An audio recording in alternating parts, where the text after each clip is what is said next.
అప్పుడు బాగుంది అంటే డిఫరెంట్ ఆఫ్ నాగార్జున బాబుని ఒక మన్మధుడు అన్నీ చూసి క్లాస్గా చూసి ఒక మాస్లో చూస్తే మాత్రం ఎరగదీసేశాడు యాక్టింగ్.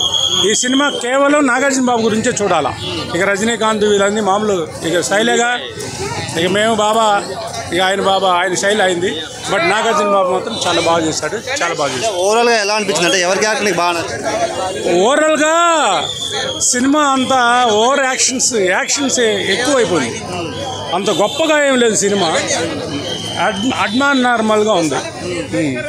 ఇక అంటే ట్విస్ట్లు పెడదాం అనుకున్నారు కానీ అన్నీ బొగడా ట్విస్టులు, బొంగు ట్విస్టులు ఇటుపోతే అటు అది ఏదో ఇప్పుడు ఏంది ఎవరికి ఏం తెలియకుండా ఏ ట్విస్టులు పెడితే సినిమా హిట్ అవుద్దాం అనుకుంటున్నారు కానీ అవన్నీ అంత ప్రేక్షకుడిని మాయ చేసింది ట్విస్టులు అయితే లేవు.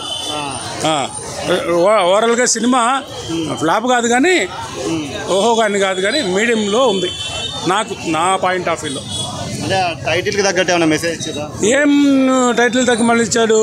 ఇక షిప్ యాడ్స్లో అక్కడెక్కడ చేసే కూలీల్ని ఈ చిన్న డ్రామా ఏంటంటే కూలీల్ని చేసి వాళ్ళ గుండెకాయ బాగుందా మెదడు బాగుందా అని చూసి వాళ్ళని చంపేసి అవన్నీ ఎక్స్పోర్ట్ చేసేదాన్ని కూలీలు జోల్చుకొస్తే నేను ఊరుకోను అని చెప్పాడు. ఎక్కడ ఊరుకోవాలా, అన్నీ అమ్ముకుదెంగేదాకా హీరో మామూలుగానే ఉన్నాడు.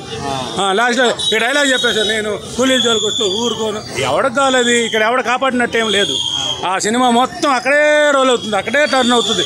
శవాలు వెళ్తూనే ఉంటాయి, ఒక చైర్లో పెట్టి బూడిది చేస్తారు చూడు. అంటే ఇప్పుడు ఎట్లయిపోయిందో మహాప్రస్థానానికి వెళ్ళవసరం లేదు, కుర్చీలో కూర్చోబెట్టి ఏదైనా పొడి చేసి పడడానికి వచ్చారని చెప్పాడు. అట్లా ఉంది.